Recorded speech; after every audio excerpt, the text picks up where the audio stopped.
RFID है क्या? Radio frequency identification. So a microchip in a label used to transmit data when the label is exposed to the radio wave. ये एक microchip उसके अंदर product के अंदर शामिल होती है. जब ये माइक्रोचिप उसकी तरफ रेडियो वेव्स की तरफ एक्सपोज होती है तो वो इंफॉर्मेशन उसकी पास ऑन करती है, जो हमारे कंप्यूटर के अंदर इंफॉर्मेशन पास ऑन हो जाती है. ये इसका बेसिक वर्किंग है. सो इसके कंपोनेंट्स क्या हैं? RFID टैग है, वो टैग लगा होगा उसके ऊपर, प्रोडक्ट के ऊपर. फिर उसका जो RFID रीडर है, बेसिकली ये एंटीना है जो उसको ट्रांसरीवर है, और उस रिसीवर है जो उसको रीड करता है, उस इंफॉर्मेशन को रीड करता है. फिर होस्ट कंप्यूटर होगा जिसमें ये इंफॉर्मेशन जाएगी. इसके अंदर मेजर प्लेयर्स जो है वो IBM, टेक्सास इंस्ट्रूमेंट्स वगैरह मेजर प्लेयर्स हैं जो इसका काम कर रहे हैं. सो इसकी बेसिक क्या है? हार्डवर्ड्स. इसमें एक एंटीना होता है, इसके अंदर से कुछ एक्टिव वेव्स जारी होती हैं, जहां हमारी जो जनरेट हो रही होती हैं, पावर एनर्जी जहां पर मिल रही होती है, वहां से वो एक्टिवेट हो रही होती हैं और एंटीना को पास ऑन होती हैं. यहां से एंटीना से पैसिव रेट जारी होती है, जो बगैर जहां एनर्जी जनरेट हो रही है वहां ये इंफॉर्मेशन पास ऑन हो जाती है, जिसको हम पैसिव पोर्शन कहते हैं. अब इसकी डिकेड्स के ऊपर हम देख लें कि डिकेड देख लें और इवेंट देख लें क्या हुआ था. 1940 से 1950 तक radar refined and used, major world war II development effort. उसके बाद फिर RFID इन्वेंटेड इन 1948, यानी सेकेंड वर्ल्ड वॉर खत्म होने के बाद फिर रेडार की जो टेक्नोलॉजी थी उसको उसके अंदर कन्वर्ट कर दिया गया RFID में. 50 से 60 के डिकेड के अंदर क्या हुआ? Early exploration of RFID technology, laboratory experiments किए गए. अगले 10 साल तक लेबोरेटरी एक्सपेरिमेंट्स किए गए कि इसको अगर हम प्रोडक्ट्स पे लगाएं तो क्या हम इंफॉर्मेशन उसकी जो है उसकी ऑटोमेटिकली ले सकेंगे. 60 और 70 के एरिया के अंदर क्या हुआ कि थ्योरी ऑफ RFID डेवलप हुई और उसके बाद फील्ड ट्रायल्स शुरू हो गए. जैसे आपने देखा होगा कि वो जानवरों को जो है उसके अंदर नेशनल ज्योग्राफिक के अंदर दिखाते हैं कि उसको टैग लगा दिया जाता है, फिर उसकी इंफॉर्मेशन जो है वो पास ऑन होती रहती है. सो इस तरह से वो जो है फील्ड ट्रायल्स हो गए प्रोडक्ट के ऊपर, और मुख्तलिफ फैक्ट्रियों के अंदर मुख्तलिफ उसकी चीज़ों की मूवमेंट के हिसाब से फील्ड ट्रायल हुए 1960 से 1970 तक. 1970 से 98 तक जो है इसकी एक्सप्लोशन हुई RFID. ये कुछ डेवलप हो गया. इसके जो टेस्ट थे RFID के ये बढ़े, ज़्यादा काम शुरू हुआ इसका. और उसके बाद फिर ये इसकी इम्प्लीमेंटेशन जो है, अर्ली इम्प्लीमेंटेशन 1970s का जो डिकेड था उसके अंदर इसकी अर्ली एडॉप्शन भी हो गई, इसकी इम्प्लीमेंटेशन भी हो गई. फिर 1980 से 1919 तक का जो था commercial application of RFID enter main stream. तो फिर उसको जो है मुख्तलिफ कंपनियों को जो सप्लायर्स से उनको कह दिया गया कि आप ये चीज़ को यूज़ करें, और जो कंपनियां माल मंगाती थी उन्होंने इसका सारा सिस्टम अपने यहाँ इन्वॉल्व किया ताकि जो मैनुअल काम है उससे बच जाया जाए, ऑटोमेटिकली सारे काम होते चले जाए. उसके बाद फिर इसके बाद 1990 और से 2010 तक का जो था, तो इसके स्टैंडर्ड्स बन गए कि इसके क्या स्टैंडर्ड्स हैं इसके लिए. फिर वाइडली डिप्लॉय हो गया, ये ज़्यादातर हो गया, और फिर ये एक आहिस्ता आहिस्ता हमारी एवरीडे लाइफ के अंदर हो गया. हम बहुत सारी प्रोडक्ट देखते हैं जो बाहर से आती हैं, उसके अंदर एक साशे सा होता है जिसके अंदर वो डिवाइस होती है या चिप होती है, और वो उसे रीड कर रही होती है, उसकी मूवमेंट रीड कर रही होती है. इससे ये क्या है कि एक तो स्टॉक आउट की पोजीशन जो है वो नहीं होती, आपको पता होता है कि एक्चुअल स्टॉक क्या है. बार बार आपको स्टॉक काउंट करने की जरूरत नहीं पड़ती, आपको पता है कि आपके पास स्टॉक एक्चुअली कितना है कितना नहीं है. उसमें चोरी चुकारी नहीं हो सकती, कोई भी लेके जाएगा तो आप उसे पकड़ सकते हो कि भाई ये इंडिकेशन आ जाएगी कि ये चीज़ मूव कर रही है, तो वो आपको वहाँ पे इंडिकेशन से आप उसे पकड़ सकते हैं, चोरी चुकारी. और इसके अलावा इसके अंदर एक फ़ायदा ये है कि आपका जो डिलीवरी ट्रक है, अगर वो माल किसी गलत जगह लेके जा रहा है, किसी गलत जगह लेके जा रहा है, आपने कहा साइट के अंदर ये माल छोड़ना है, और वो साइट आपने कहा कराची साइट, और वो समझा हाईवे वाला साइट है, तो वो जब गलत डायरेक्शन पे जाएगा तो आप उसे रोक सकते हो कि भाई तुम किधर जा रहे हो, उधर नहीं भेजा था, इधर भेजा था। अदरवाइज तो वो माल छोड़ के आएगा तो पता लगेगा, या माल वो एक्सेप्ट नहीं करेंगे कि हमने तो नहीं मंगाया, या हमें तो जरूरत नहीं थी इसकी, तो वो वापस आएगा। इतनी ट्रैवलिंग करेगा ना, इतना टाइम लगाएगा, इतनी जो है वो रिसोर्सेस खत्म खर्च करेगा। तो इससे ये फायदा हुआ, इसके ये बेनिफिट्स है। अब इसके जो पोटेंशियल यूजर्स हैं वो कौन है? मैन्युफैक्चरिंग। मैन्युफैक्चरिंग के अंदर क्या है? To check availability of the entire bill of material. पूरा स्टॉक आप देख सकते हैं कि आपका पास टोटल मटेरियल जो उस प्रोडक्ट की मैन्युफैक्चरिंग के लिए जरूरी है, पूरा मटेरियल वो आपके पास मौजूद है कि नहीं है, आप उतने यूनिट बना सकते हैं कि नहीं बना सकते, आपके पास सारी इनपुट्स मौजूद है या नहीं। Can make the receiving of a truck much faster and cheaper. आपको ट्रक के स्टॉक को उतार के चेक नहीं करने की जरूरत, आपको वहां से इंफॉर्मेशन, वहां से वो गाइड करके, रीड करके आपको इंफॉर्मेशन दे देगा कि इस ट्रक के अंदर कितना माल है, कितने कार्टन्स हैं, कितने पीसेस हैं। Can eliminate the need of manual counting and bar code scanning at received dock.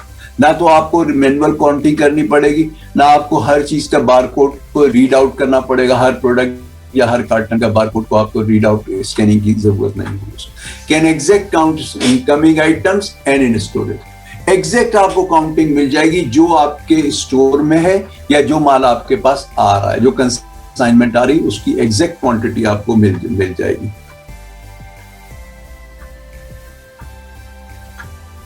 अब इसका प्रोसेस हम समझ लेते हैं। इसका प्रोसेस क्या है? सप्लायर से ये इंफॉर्मेशन मैन्युफैक्चरर के पास जाएगी, मैन्युफैक्चरर से जो है ये रिटेलर्स, डिस्ट्रीब्यूटर वगैरह के पास आएगी, डिस्ट्रीब्यूशन सेंटर पर आएगी, और यहीं से मैन्युफैक्चरर के पास रिटेलर के पास भी चले जाएगी। रिटेलर से इंफॉर्मेशन आपकी जो है, जब चीजें कंज्यूमर की तरफ मूव करेंगी तो आपको इंफॉर्मेशन मिल, एक स्टेज से दूसरी स्टेज के ऊपर जब चीज मूव करेगी तो आपको इंफॉर्मेशन एग्जैक्ट मिल जाएगी। कंज्यूमर ने वहां से कहीं से स्टोर से लिया तो वो पता लग जाएगा कि ये प्रोडक्ट आपकी इतनी इस्तेमाल हो गई है, अब आपको रिप्लेनिशमेंट करने के लिए किस स्टोर के अंदर आपको कितना माल देने की, पहुंचाने की जरूरत है।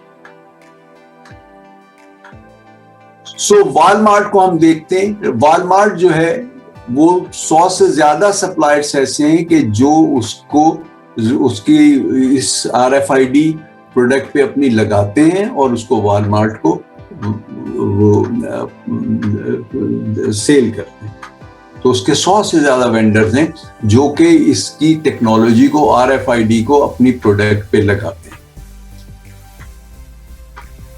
तो इसकी सक्सेस भी वही है ना, तो VMI भी और सक्सेसफुल हो जाता है। अब इसके अंदर देखें, वॉलमार्ट का जो सिस्टम है उसको देखते हैं। Automate the supply chain process. इसके अंदर हमारा RFID टैग है जो प्रोडक्ट के ऊपर लगा हुआ है। अब ये प्रोडक्ट कार्टन के अंदर चले गई, ये कार्टन जब मूव कर रहा है तो ये जब यहां पर आए तो ये रीडर उसको बता रहा है कि कितना माल मौजूद है। अब यहां से जो है वो स्टोर के अंदर भी इंफॉर्मेशन आ रही, उसके बाद फिर डिस्ट्रीब्यूटर सेंटर में भी आ रहा है। तो ये फैक्ट्री में भी इंफॉर्मेशन है, फैक्ट्री से जो स्टोर्स में और डिस्ट्रीब्यूशन सेंटर, हर जगह पर ये इंफॉर्मेशन वहां पर पास ऑन होती चले जा रही। अब यहां से क्या होगा, ये माल जो है फैक्ट्री से जाएगा डिस्ट्रीब्यूशन सेंटर पे, इसकी इंफॉर्मेशन आपको मिलती चले जाएगी कि सही जगह जा रहा है या नहीं जा रहा। उसके बाद फिर उसके अंदर यहां से जो ये प्रोडक्ट है ये यहां से जो है एग्जिट हो रही है, और एग्जिट होने के बाद ये स्टोर में जा रही है। तो आपको इंफॉर्मेशन उसकी सारी मिलती जा रही है, क्वांटिटी वाइज भी, डायरेक्शन वाइज भी, हर इंफॉर्मेशन आपको मिल रही है। आपके कंप्यूटर पे इंफॉर्मेशन आ रही है और हर चीज कंट्रोल के अंदर है, क्वांटिटी भी, क्वालिटी भी और जगह भी। अब इसके बेनिफिट्स के ऊपर हम देख लेते हैं। लॉस्ट स्टॉक के चांसेस कम हो गए। आपका स्टॉक अगर कम है या लॉस्ट हो गया तो वो लॉस्ट नहीं होगा ना, आपको पता लग जाएगा कि किधर चीज पड़ी हुई है। वहां से अगर उस बिन से कहीं गई है या किसी ने भी वहां से उठाई है तो आपको उसी वक्त इंफॉर्मेशन आ जाएगी, उसकी मूवमेंट आपको पता लग जाएगी। देन फास्टर लोकेटिंग स्टॉक, आप फौरी तौर पे स्टॉक को लोकेट कर सकते हो। लोअर लेबर रिक्वायरमेंट्स, बार बार कार्टन और प्रोडक्ट को उठाना रखना उसकी जरूरत नहीं होगी। Reduction of out of stock, जब आपके पास एक्चुअल इन्वेंट्री मैनेज है, मेंटेन है, तो आपका स्टॉक आउट नहीं होगा। आपकी बाज़ दफ़ा जब स्कैनिंग हम करते हैं, बहुत सारे हम स्टोर्स में जाते हैं, चेन स्टोर्स में जाते हैं, तो वहाँ पर उनके स्टॉक के अंदर वो चीज़ होती है लेकिन फिजिकली मौजूद नहीं होती, वो कहीं और रख दी गई होती है या किसी और उसमें क्लासिफिकेशन या कोडिफिकेशन में वो आउट हो जाती है उसको। सो आप आउट ऑफ स्टॉक की पोजीशन में नहीं होंगे। लो सेफ्टी स्टॉक लेवल, जब आपकी सारी चीजें अच्छी तरह से मेंटेन होंगी, मैनेज होंगी, तो आप फिर जो सेफ्टी स्टॉक है वो कम से कम रखोगे ना। आपको सेफ्टी की जरूरत क्यों होती है कि इंफॉर्मेशन में गलती हो सकती है, इसलिए आप ज्यादा रखते हो, तो आप इसके अंदर लो सेफ्टी स्टॉक लेवल है। और दूसरी बात ये कि जस्ट इन टाइम के अंदर ये फैसिलिटेट करता है, आपको जो जस्ट इन टाइम है उसमें ये फैसिलिटेट करता है। अब इसके बाद फिर इसके बेनिफिट्स देखते हैं। रिटेलर्स को इसके बेनिफिट्स क्या है? 5 से 8% improvement in shelf stock rate. Stock जो है उसके अंदर इंप्रूवमेंट आती है, आपके शेल्फ में माल मौजूद होता है क्योंकि आपके पास सारी इंफॉर्मेशन जो है वो रिकॉर्ड हो रही है। उसके बाद 5 से 10% लोअर इन्वेंट्री लेवल्स। आपके पास जब इंफॉर्मेशन है तो आप अपना स्टॉक लेवल कम करेंगे ना। स्टॉक हम क्यों रखते हैं? क्योंकि हमें डाउट होता है कि हमारी इन्वेंट्री सही है या नहीं है, उसके लिए हम बफर रखते हैं, फालतू रखते हैं। 3 से 4% लोअर लॉजिस्टिक कॉस्ट, आपकी लॉजिस्टिक कॉस्ट भी कम हो जाएगी। तो 2 से 10% तक हायर सेल्स बढ़ जाएगी क्योंकि आपके पास स्टॉक आउट की पोजीशन नहीं है, स्टॉक आउट नहीं हो रहा आपके पास। हर चीज हर वक्त जब आपको चाहिए तो एक्चुअली उतनी क्वांटिटी मौजूद है, तो आपकी सेल्स बढ़ेगी उसके अंदर। सो ये तो बेनिफिट्स हो गए रिटेलर्स को। अब मैन्युफैक्चरर को भी इसके बेनिफिट्स हैं।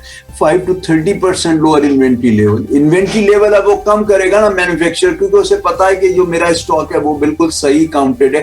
पहले क्या होता था, एक डाउट होता था पता नहीं इतना होगा कि नहीं होगा, तो फालतू स्टॉक रखते थे। अब वो फालतू स्टॉक नहीं रखेंगे तो इन्वेंट्री लेवल कम हो जाएगा। उसके बाद 2 to 13% lower warehouse and transportation cost. बार बार चीजों के मूव करने के लिए इधर से उधर या मंगाने के लिए आपकी ट्रांसपोर्टेशन कॉस्ट या वेयरहाउसिंग की कॉस्ट भी कम हो गई क्योंकि आपके पास स्टॉक कम है। उसके बाद 10 to 50% in reduction in lead time, जो जस्ट इन टाइम को फैसिलिटेट करता है। आपका लीड टाइम कम हो जाता है, आपको जब जो चीज चाहिए आप उसी वक्त मंगाते हो और उसको यूज के हिसाब से आप चीजों को मंगाते हो, तो आपका लीड टाइम कम हो जाता है। तो 10 to 15% यहाँ पर हो गया। 1 to 5% हायर सेल, क्योंकि आपका स्टॉक आउट नहीं है ना, आपके पास जब जो चीज चाहिए आपको पता है वो मौजूद है, आपके पास एक्चुअली मौजूद है, उसके अंदर कोई रिकॉर्डिंग की, स्टॉक की, कहीं कोई क्लैरिकल मिस्टेक का कोई चांस नहीं है, इसलिए वो आप उसको जो है आपकी सेल्स जो है वो बढ़ जाएगी। अब इसके कुछ पोटेंशियल प्रॉब्लम्स हैं। It is still not 100% accurate, कहीं मिस्टेक हो सकती है, डाउट है। So it is still of very high cost, इसलिए जो महंगी चीजें हैं उसके ऊपर लगती है, आम प्रोडक्ट पे नहीं लगती। जो महंगी प्रोडक्ट्स हैं उसके ऊपर ये इस्तेमाल होती है, आम चीजों पर नहीं होती क्योंकि इसकी कॉस्ट अभी भी बहुत ज्यादा। Due to potential problems it is still not accepted globally. दुनिया में हर मार्ट, हर चेन स्टोर इसे एक्सेप्ट नहीं करता, वो फिजिकल भी इंफॉर्मेशन लेता है, रखता है।